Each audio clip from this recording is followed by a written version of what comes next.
अस्सलामुअलैकुम। लुबोस creation channel पर मैं आप सबको खुश आमदीद कहती हूँ। आज मैं आप लोगों के सामने एक खूबसूरत से फ़्रॉक की कटाई का तरीका शेयर करने जा रही हूँ। इसके लिए हमें चाहिए फैब्रिक 4 गज़।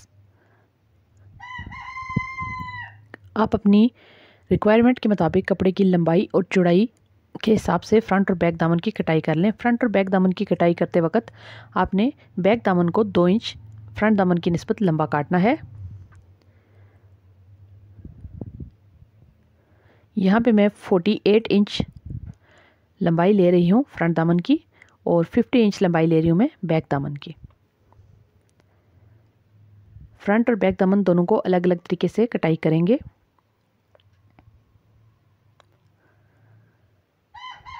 कपड़े की जितनी ज़्यादा चौड़ाई आप रखना चाहते हैं घेर की, आप उतनी रख सकते हैं। मैं यहाँ पे 40 to 45 इंच तक इसकी घेर की चौड़ाई रखूँगी। फ्रंट और बैक दोनों दामन में से एक दामन जो कि बैक का है उसको हमने 2 इंच लंबा रखा है फ्रंट की निस्बत। अब ये बैक दामन है। बैक दामन में 15 इंच की लंबाई इस तरह से निशान लगा के हम कट कर लेंगे। ये 15 इंच की लंबाई जो है ये कपड़े की, इससे हम लोग पेटी तैयार करेंगे फ्रॉक की बैक साइड की। 15 इंच हमने निकाल लिया। बैक साइड की जो हमने कटाई की थी 2 इंच ज़्यादा रखते हुए फ्रंट की निस्बत, उसमें से हमने ये निकाल लिया और बकाया बचे हुए कपड़े के सेंटर में हमने निशान लगा दिया है लंबाई के रुख पे। अभी जो पेटी के लिए कपड़ा निकाला है उसको हम चेस्ट के साइज़ के हिसाब से, मुझे 22 चाहिए तो मैं 24 पे रख के इसकी चौड़ाई रखूँगी और एक्स्ट्रा कपड़े को काट लूँगी। ये बैक दामन की पेटी है।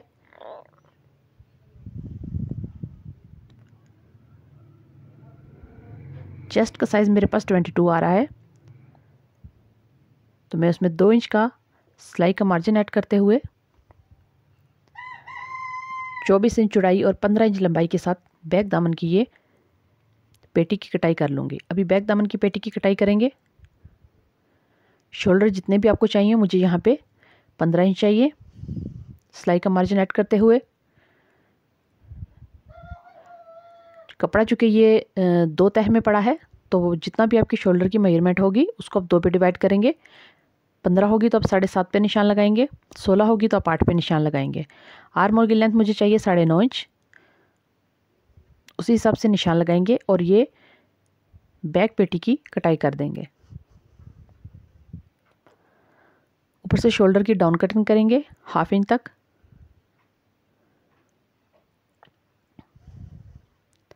सबसे पहले हम बैक दामन को तैयार करेंगे। कमर का निशान लगाएंगे। दोबारा से आप शोल्डर को नाप लीजिए कि ज़्यादा या कम नहीं। सिलाई का मार्जिन उसमें ऐड है और आर्म होल को भी दोबारा से नाप लीजिए, क्योंकि इसमें अगर आर्म होल ज़्यादा बड़े हो गए या तंग हो गए तो फिर दोबारा से खोल के उनको ठीक करना बहुत मुश्किल होगा। ये शर्ट फ्रॉक के बैक पार्ट की पेटी तैयार हो चुकी है। यहाँ से हम इसके चेस्ट साइज़ का हिसाब लगाएंगे। यहाँ मुझे 44 चेस्ट चाहिए। 44 को मैं 4 पे डिवाइड करूँगी तो ये 11 आ जाएगा, मतलब 11 इंच के ऊपर मेरा यहाँ पे निशान आएगा चेस्ट का और वेस्ट लाइन का आएगा 10 के ऊपर। सेंटर में यहाँ पे एक कट लगा देंगे। ये पेटी तैयार हो चुकी है बैक फ्रॉक पॉट की। ये पिछला हिस्सा है, इसके भी सेंटर में निशान लगाया है। अभी ये जो हमने घेर का कपड़ा बाकी से कटाई किया था लेंथ में से, इसी के ऊपर से हमने पेटी की कटाई की थी। तो सेंटर निशान को, पेटी के सेंटर निशान को और घेर के सेंटर निशान को आपस में मिलाएंगे और इस तरह से इसमें सेंटर में हम एक चुनट डालेंगे। ये देखिए तकरीबन 1.5 इंच तक मैं कपड़ा सेंटर को सेंटर से मिलाएंगे और 1.5 इंच तक कपड़ा इस तरह नीचे ले जाके एक चुनट डालेंगे। सेंटर वाली चुनट आपकी इस तरह से आएगी प्लेट शक्ल में। उसके बाद जिस तरफ चुनट का रुख है सेंटर वाली का, लेफ़्ट वाली का रुख लेफ़्ट की तरफ, राइट वाली का रुख अपने राइट की तरफ ही रखना है। इस तरह से ये चुनट लगा के कपड़े को हम पेटी को घेर के साथ जोड़ देंगे। और उसके बाद ये देखिए इस तरह के जो गले मिलते हैं तैयार एम्ब्रॉयडरी वाले। इन गलों के साइड पे जो पट्टी होती है स्लीव्स के लिए, इसको हम स्लीव्स के ऊपर नहीं लगाएंगे, इसको यहाँ से कट कर लेंगे। इसको कट करने के बाद दोनों स्लीव्स की जो एम्ब्रॉयडरी वाली पट्टी है उनको हम कट करेंगे, उनको सेंटर से आपस में जोड़ देंगे इस तरह से। और जहाँ पे हमने चुनट डाली है उस जोड़ के ऊपर हम इनको लगा देंगे सिलाई के साथ। तो ये देखिए अभी मैंने इसको पेटी और घेर दोनों को जोड़ दिया है और एम्ब्रॉयडरी वाला जो हमारे पास 2 लाइंस थी उनको भी जोड़ के इसके ऊपर लगा दिया है। अभी ये वो कपड़ा है जो कि हमने फ्रंट दामन के लिए काटा था, फ्रंट घेर के लिए। अब इस कपड़े को इस तरह से रखेंगे। सबसे पहले हम इसके ऊपर जो एम्ब्रॉयडरी वाला गला है हमारे पास, सेंटर में निशान लगाते हुए सबसे पहले हम इस गले को बिना कटाई किए हुए इस शर्ट के फ्रंट पार्ट के ऊपर या फ्रॉक के फ्रंट पार्ट के ऊपर अटैच करेंगे। हम कपड़े की उल्टी साइड के ऊपर गले को सीधी तरफ से रखेंगे, मतलब कपड़े की उल्टी साइड के ऊपर गला ये देखिए इस तरह से सीधी तरफ से आएगा और यहाँ हम साथ साथ सिलाई लगा देंगे और उसको फिर कपड़े की सीधी साइड की तरफ मोड़ देंगे। ये देखिए मैंने सिलाई लगा ली है। ये गला जिस शेप में था अंदर से उसी शेप में बिल्कुल साथ साथ एम्ब्रॉयडरी की मैंने इसको सिलाई लगा दी है। फालतू कपड़े को कटाई कर लें और बीच में छोटे छोटे कट लगा दीजिए ताकि जब हम कपड़े को मोड़ें तो खिंचाव और झोल जो है वो ना आए। अभी हम गले को कपड़े की सीधी तरफ मोड़ लेंगे। सबसे पहले हम इसके किनारे किनारे पे सिलाई या तुरपाई करेंगे। गले को अच्छे तरीके से सेंटर में बिल्कुल जो कपड़े की सेंटर की लाइन है उस पर रखते हुए आप अच्छे तरीके से सेट कर लीजिए। जब हम गले की साइड्स वाली सिलाइयाँ लगाएंगे तो इसके बीच में हम ये लेस इस तरह से रख के सिलाई लगाएंगे, ठीक है। गला लगा के उसके बाद हम इसकी साइड्स पे ये देखिए प्लेट डालेंगे दोनों साइड पे। ये गला मैंने अटैच कर लिया है लेस के साथ। अभी देखिए टोटल हम कपड़े की ये देखिए टोटल इसकी चौड़ाई नापेंगे। हमें यहाँ पे सिर्फ चेस्ट के हिसाब से 22 और 2 इंच सिलाई का मार्जिन 24 चाहिए। 24 के अलावा जितना कपड़ा है ये देखिए जितना कपड़ा दोनों साइड पे बचा है उसकी पैमाइश करें और वो सारा कपड़ा हमारी प्लेट के अंदर आएगा। तो यहाँ पे मेरे पास ये तकरीबन 6 इंच तक बच रहा है। ये देखिए अगर मैं सेंटर में चेस्ट का साइज़ मेरे पास 22 और 2 उसमें ऐड किया हमारे 24 मतलब 12। तो सेंटर से मैंने जब नापा तो 12 के बाद जितना कपड़ा दोनों साइड्स पे फालतू है वो सारे का सारा हमारी प्लेट्स में जाएगा जहाँ से हमने गले को लगाना स्टार्ट किया था। ये देखिए गले का किनारे से लेके यहाँ तक हम 6 इंच का निशान लगा के उस निशान के दरमियान में 3 इंच पे निशान लगाएंगे ताकि सिलाई लगाने में आसानी हो। और 15 इंच तक हम अपनी प्लेट की लेंथ रखेंगे पेटी के हिसाब से। ये देखिए इतनी लेंथ रखेंगे। अभी इस प्लेट को आपने सीना कैसे है ये देखिए ये कपड़ा जितना फालतू है जिस पे मैंने निशान लगाया है इसको इस तरह से फोल्ड करेंगे आप। सेंटर निशान को सेंटर में रखते हुए बिल्कुल 15 इंच तक लंबी आप एक सीधी सिलाई लगाएंगे इस तरह से। यहाँ पे डबल करके दोबारा से आप इसको सिलाई को वापस लाएंगे तो ये प्लेट इस तरह से कुछ दिखेगी।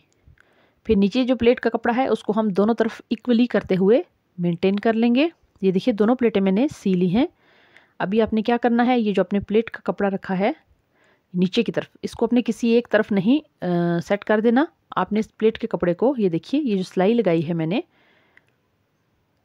इस कपड़े को इस तरह सेंटर से बिल्कुल दोनों तरफ बराबर बराबर करते हुए ऊपर कंधे के ऊपर आपने टांके लगा देने हैं ताकि ये दोनों तरफ इक्वली हो और जब बाहर की तरफ से हम इसको देखें तो इसकी शेप अच्छी आए।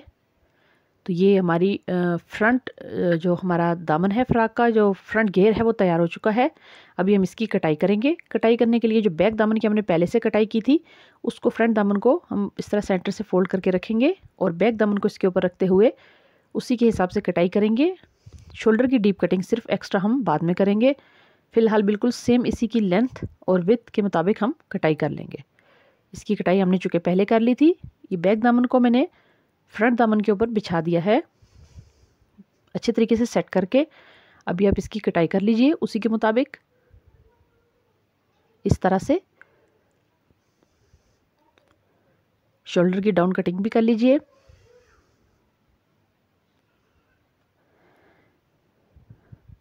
अभी ये फ्रंट और बैक दोनों दामन तैयार हो चुके हैं। फ्रंट आर्म होल की डीप कटिंग कीजिए और उसके बाद इस तरह से इस दामन को खोलिए, बैक दामन को इसके ऊपर बिछाइए और इनको कंधों की सिलाई लगा के तीरे वाली सिलाई लगा के जोड़ लीजिए। ये देखिए मैंने तीरे की सिलाई लगा दी है। इसके बाद हम इसकी अंदर की सिलाइयाँ लगाएंगे। यहाँ चेस्ट के ये देखिए निशान से स्टार्ट करेंगे चेस्ट लाइन से और बिल्कुल एंड तक बॉटम तक इसको ले जाएंगे। कमर का निशान भी लगा लीजिए और उन्हीं निशानों के ऊपर ऊपर अंदर की सिलाइयाँ लगाइए। अभी हम स्लीव्स की कटाई करेंगे।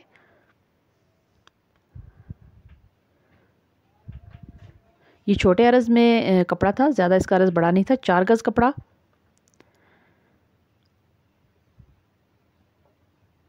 तो स्लीव्स की लेंथ जो मुझे चाहिए वो 20 चाहिए, मतलब 19.5 थी तो मैं 20.5 रख रही हूँ।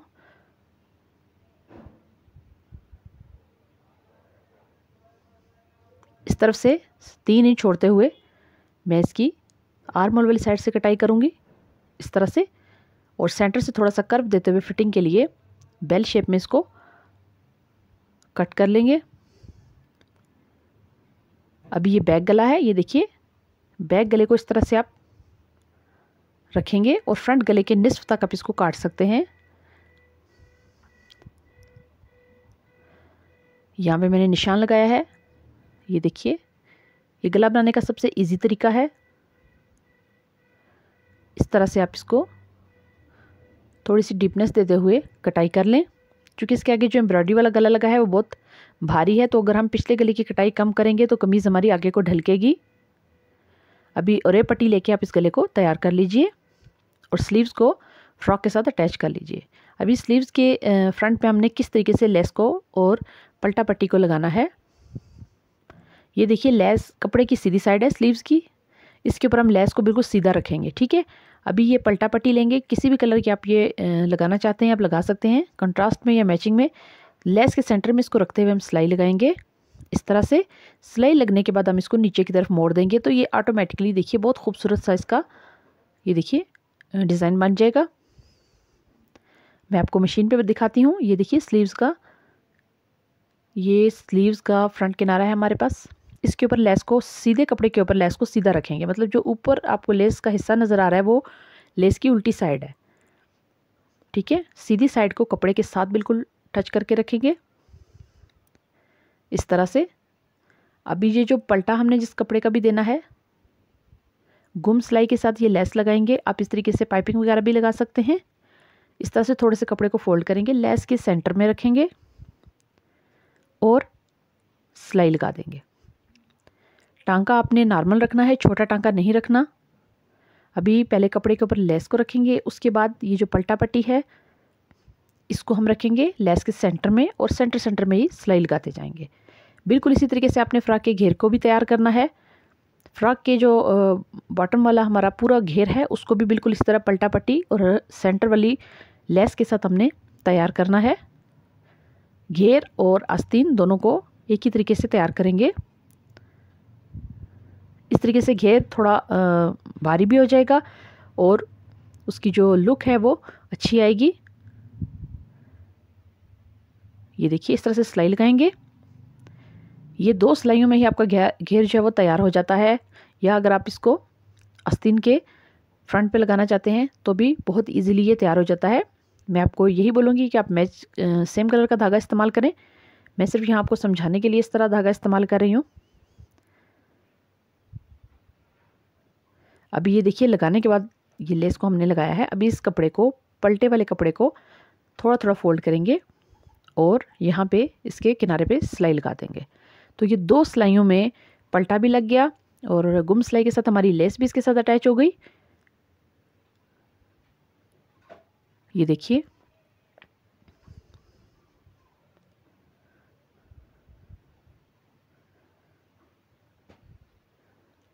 इस तरीके से आप फ्रॉक्स वगैरह और शर्ट्स के दामन पे भी पल्टा पट्टी, लेस, पाइपिंग, डोरी, मगजी कुछ भी आप इसमें ऐड कर सकते हैं। ये देखिए इस तरह से ये हमारी आस्तीन का ये देखिए फ्रंट किनारा तैयार हो चुका है। इसी तरीके से बिल्कुल आपने फ्रॉक के घेर को भी तैयार कर लेना है। इस तरीके से देखिए पहले मैंने लेस को रख के पल्टा पट्टी के साथ लगाया, अभी मैं इसको मोड़ूंगी। ये फ्रॉक का घेर है इस तरह से। अब इसको मैं इस तरह से मोड़ के यहाँ पे सिलाई लगा दूंगी। आप जितना चौड़ा लगाना चाहें आप लगा सकते हैं, इसमें कोई दिक्कत नहीं। फ्रॉक का घेर भी तैयार हो चुका है, स्लीव्स भी तैयार हो चुके हैं और बैक गला भी मैंने क्रॉस कपड़े के साथ लगा लिया है। अभी मैं आपको इसकी फाइनल लुक दिखाऊंगी